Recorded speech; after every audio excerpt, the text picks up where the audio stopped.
Good evening, we're here at the Cleveland Arms in Wolverhampton, and I'm delighted to say that joining me here at the Cleveland Arms, I've got with me my regular co-presenter on WCR FM, Mr. Thomas Gibson, and we're also joined by two former Premier League referees. First of all, Mike Dean is in the room, and also Jon Moss as well. Thank you for joining us both. It's a pleasure, and we're looking forward to a brilliant night ahead here at the Cleveland Arms. Just first of all, Mike, we'll go to both of you with this question. What made you want to get into refereeing? Finished school obviously when I was 16.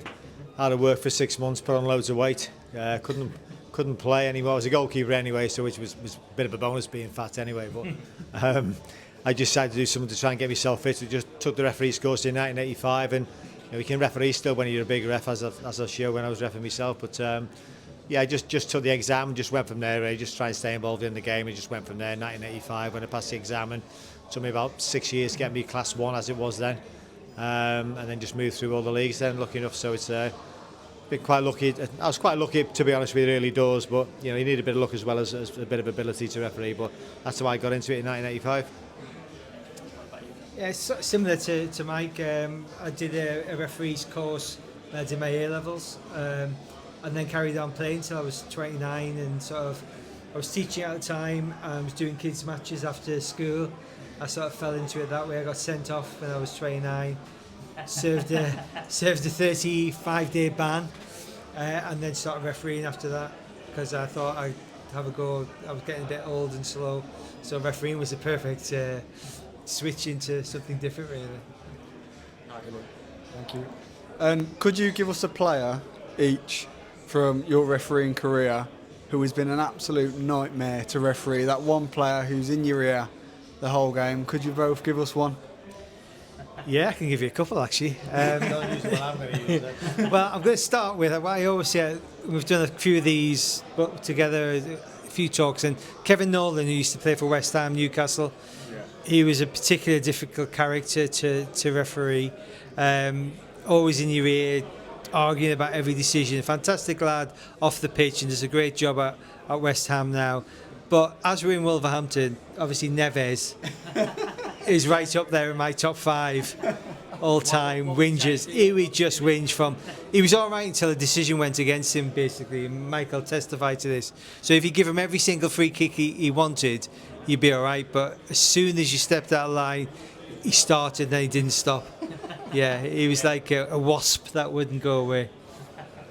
Yeah, I echo what John just said. You look at Neves, he did complain all the time. It's a bit like Fernandes now at Man United, same mentality, same country, etc. So he was a pain. But for me, I had two. Obviously, Joey Barton had sent off a couple of times, but I kind of gone all right, if you know what I mean.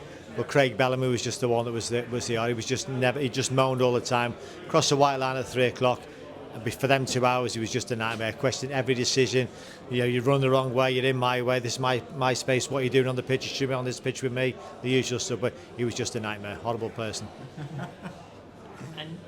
And you mentioned players questioning decisions, but what about the crowd? What about the stadium? How does it feel being a referee when the crowd's up against you? They're going against every decision you're making. How does it feel to be in that situation? I think one of the reasons that you get to the very top of the game, as Mike's done and I did after him, was that you get used to dealing with those situations. And I suppose that starts on a Sunday morning when you first start refereeing and dealing with the crowd with the cans of beer on the sideline. And then as you get through the ranks, it becomes less abundant. You can't hear it as much. You've got your headpiece in, the VAR's talking to you. So yeah, you can. And sometimes it gives you a bit of a buzz, doesn't it, when the crowd's up against you and you've got to show a bit of resilience. And sometimes, when you go back and look at it, you've got a lot of those decisions right, and the crowd's just for their team, aren't they, trying to change it and stuff. So one good tackle, crowd goes up, and you then got an occasion to manage. Yeah, exactly what John said again. You learn it from when you're from a lower level coming through, but when it gets to the top level, you know the crowd's up against you, but as he said, you've got the earpiece in, you can't hear a lot of the abuse that's coming on. You know you're going to get it because you make a decision against one team or the other, but you sometimes, and again what John said, I used to thrive on it. So when yeah, I did, I did. Because when the crowd used to give you grief, it's because you've got the balls to make a proper decision. you think, well, I'm not going to get that because the crowd's going to get it going against me. I made a decision because that's what the decision is. So I used to thrive on it. I used to love it. And talking on decisions and different scenarios, how much do you think the game has changed since VAR coming in, and what are your thoughts on it as well? You've already got 5. Yeah. I think, look, myself and Mike both know that when you've made an error in a game and you're driving home, there was no worse feeling as a referee, especially when there was a camera angle from behind. It was usually from behind the goal, wasn't it? Which you'd never gonna get. You know, the Henry handball from behind the goal looks clearly obvious. So I think VAR's really helped with that kind of stuff. Where it hasn't helped is probably for the fans, which is why we're in Wolverhampton tonight, where I know VAR's got a massive fan base here. It's because there's no interaction between the two. Fans often don't know what's happening. There's nothing on the screens. You don't hear what the referee's saying. But we need to be a bit more Americanized, don't we? We need to embrace the fans. Like if you go to a basketball game, American football, they all know, they hear everything. Yeah. This next season, you've got to hear the referee telling them what the decision is. In the Euros, you've got to see a bit more description on the boards. You know, I'd like to have a bit more of, in America, you throw the flag in, don't you? I think a beanbag over here, mate. What do you think? I think the more interaction those referees can give to the crowd will obviously help the VAR situation. There'll be a big change next, as John just mentioned. Then you'll see it more this year in the Euros, why players going to the screen for a yellow card, upgrading to a red card, explains to the crowd why they've upgraded. Whether the team can have 2 or 3 challenges throughout the game to challenge the referee's decision and stop the game, I don't know. It's been a good thing. I think it's never going to go away. So I understand Wolves' situation with trying to boycott it or get clubs to get involved, but that was never going to happen. It was just a no-brainer. Never going to start. They've invested too much money in VAR. It's not going to happen overnight. It's still be another 3 or 4 year process, because every year they bring something else in to try and improve it. Obviously, the automated offsides will come in next year, hopefully, around October, November time, which will help, should speed it up. But the more we can communicate referees to the crowd, the better it'll be, even though the crowd will still disagree with the decision to go from a yellow card to a red card when they explain it. They still won't be happy, but at least it's a way of communicating and getting the crowd to understand what goes on. Whether you'll be able to hear the conversation from the VAR to the referee, I don't know, but you'll be able to hear the referee talking to the crowd why he's overturned the decision, so it can only be a good thing. And just touching a little bit more on Wolves, they've voiced their frustrations, they've been very vocal. Can you understand why they feel frustrated, and can you try and unpick sort of how that situation has arose from Wolves' point of view? I can kind of understand, but I think the route they went down at the end of the season was probably the wrong route.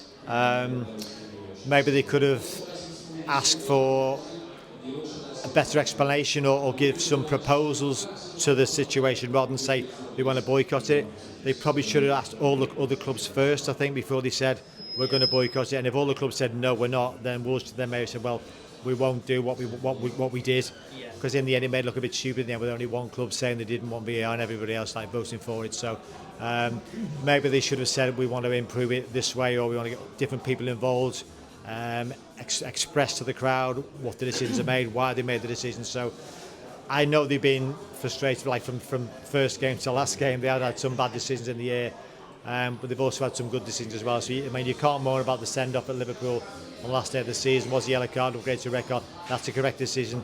The offside we're going to talk about, no doubt, tonight, and the Man United game beforehand. So there's many things to talk about, but I just think the way they went about it was probably just the wrong idea. And if they had the time again, would they do it? I would say no. Yeah, we're trying to make VAR better, aren't we? That's what we're trying to do, because clearly the product that we've got at the minute isn't fit for purpose, is it? So I think by Wolves bringing some things to the table, that's opened the door to the semi-automated, it's opened the door to referees describing things, and from that meeting we've got, I think, a six-point plan trying to improve. So you might argue that Wolves have done everyone a favour and speeded up that process, but as Mike said, was that the best way to do it? Could that have been done in private? Maybe Howard going in to see them and talking through it and coming to the hub. Who knows? But I suppose if you get everything going your way next season, I wonder if you'll still feel the same way about it. Probably not. Yeah. And what about, you mentioned Howard Webb there. how important do you think for situations like Wolves? Wolves have had a very tough season and they obviously feel very aggrieved by what has happened. Gary O'Neill's been very vocal as a manager. But what about Howard Webb and partnership working between the clubs? How important do you feel that could be in terms of progressing teams and improving the relationship between teams like Wolves? I think for those kind of information and processes to happen, there has to be an element of trust. So, opening day of the season, we went and saw Gary O'Neill and just said that there probably wasn't a penalty, and at no point did we apologise for that. We just said we probably called it wrong on the pitch.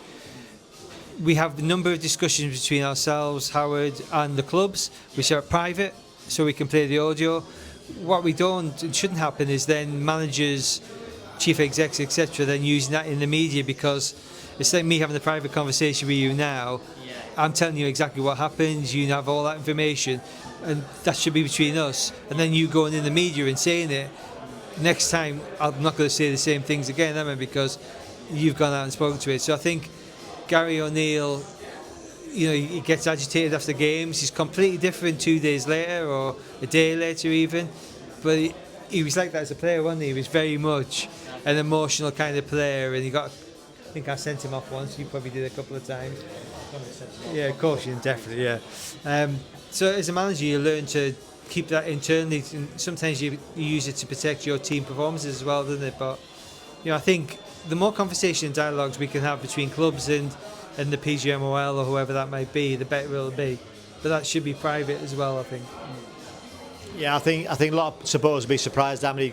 I've been away from it now for 12 months and John for probably 3 or 4 months, but you'd be surprised, I think, how many conversations do go on with Howard and with the management team, with the clubs. I would say they probably speak to probably half a dozen clubs every week regarding some certain situation, or even just ring them to say, we give this penalty kick because of, are you happy with it? Even though he said, I'm not too sure if it is, then they agree it's a penalty kick and everything goes okay, So, but going back to what John said, once you tell the manager that, yes, it should have been a penalty or it shouldn't have been a penalty, you don't go on then and say, the referee, they've all apologised to say it's the wrong decision. They haven't apologised, they just said it probably should have been a penalty kick. You wouldn't apologise for making a decision. You might say it's the wrong call, but you're not going to say sorry to a club. And flipping the switch now onto younger referees coming through, obviously you two have both been at the top of the game. What would your advice be to the younger referees coming through and wanting to get to those highs in the refereeing game? I think, and I'm sure Mike will reiterate this, now it's never been a better time to be a referee. There's a great career path. Myself and Mike have had a great living and career out of it. And those, for young referees now, if you work hard, you listen to advice, stay humble, there's loads of opportunities. I mean, we've been all around the world, refereed different countries. We've even come to Wolverhampton. It's the sky's the limit. And I think there is so much young talent coming through in this country. If we get it right, we could dominate sort of competitions going forward. In terms of, we've got 2 referees at the Euros, but that's just the tip of the iceberg. We've got Sam Barrett, who's done 12 Premier League games. He's just got promoted. But behind him, there's 3 or 4, 5 or 6 decent referees coming through. There's never been, for me, a better time to become a referee. Yeah, I think the career path's different now, because when I first started in John, it was just a hobby. She had another job and refereeing is part-time, but now people are finishing school or doing a referee's course and that's what job they want to be in 3 or 4 years down the line. I think that everybody moans about VAR and implementing that kind of stuff, but the guys who are coming through now, they'll have VAR from when they started, not like we had it, like we've been refereeing for 15, 20 years in the Premier League, and all of a sudden it comes in, you've got to change the whole dynamics of what you're doing, whereas they'll come into it with VAR already being in place, so they'll learn in VAR before they get to the top, so it should be a smoother process and smoother transition when they get there. And just finally, obviously we're here in Wolverhampton. We've talked about Premier League clubs, but what advice would you give to Wolves and other teams that have felt annoyed this season by decisions? What advice would you give to them, bearing in mind the improvements that are happening to VAR ahead of the next season coming up? I think my advice would be keep those channels of communication open, keep offering suggestions, also encourage the referees. So, how often do we see managers, clubs complain about referees, but never do I hear anyone say how well the referee did. So I think improve those lines of communications, keep working, because PGMO wants the VAR and the product to be good. They want the referees to be the best they can be, and by having those weekly conversations with managers and coaches, we need to know more about football as well, so that's important. And I think over time that relationship will continue to build, and hopefully we can get a really good product at the end of it. Yeah, I think it's got to be a two-way thing. So it's all right, managers go on and criticise the referees, but they've also got to say, as John said, if they make good decisions, they've got to praise the referee. If they make a bad decision, they've got to ask him why he's made the bad decision, not just criticising full stop, but why has he made the decision. In the cold light of day when he sits down and watches on the TV, probably understand why he's made the wrong call. But it's not worth going on the TV within 15 minutes after the game, because your adrenaline's still pumping, you're still annoyed. You have time to calm down. You have time to probably talk to your press officer about what's going on, what you should say, because you go in and say something straight away. And once you're said and it goes out there, you can't pull it back. So just got to be careful. Just like to say to the both of you, thank you very much for the time and all the best. Thank you very much. Thank you.